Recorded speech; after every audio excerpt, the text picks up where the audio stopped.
అందరి నుంచి 96 కీర్తనగా చదవండి. అందరూ అందరూ యెహోవా మీద కొత్త కీర్తన పాడుడి.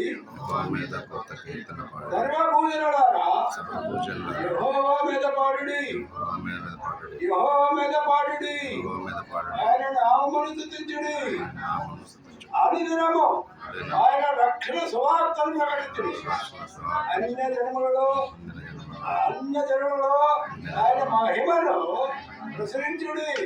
సమస్త జనములలో ఆయన ఆశ్చర్య కార్యములను ప్రదర్శించుడి. యెహోవా మహత్యము గల దేవుడు, ఆయన అధిక స్తోత్రము పొందదగిన వాడు. సమస్త దేవతల కంటేను ఆయన పూజనీయుడు.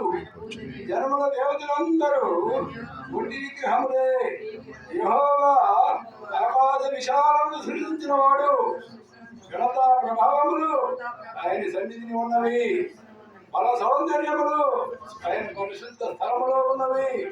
జనముల కుటుంబములారా యెహోవాకు చెల్లించుడి. మహిమ బలములు యెహోవాకు చెల్లించుడి. యెహోవా నామముకు తగిన మహిమ ఆయనకు చెల్లించుడి. నైవేద్యము తీసుకొని ఆయన ఆవరణలోకి రండి. పరిశుద్ధాలంకారములు ధరించుకొని యెహోవాకు నమస్కారము చేయుడి.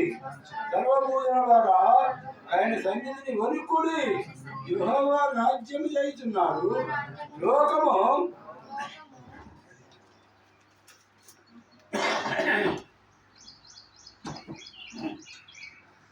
యెహోవా రాజ్యము చేయుచున్నాడు. లోకము కదలకుండా స్థిరపరచబడి ఉన్నది.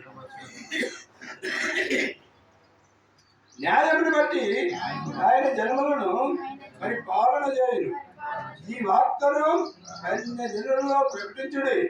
యెహోవా వేరు చేయుచున్నాడు. ఆకాశము సంతోషించును గాక, భూమి ఆనందించును గాక, సముద్రమును దాని సంపూర్ణతయు ఘోషించును గాక, పొలమును దాని ఎందుకు సర్వమును యెహోవా సన్నిధిని ప్రవర్తించబడింది గాక. వన వృక్షములన్నీ ఉత్సాహముని చేయును గాక.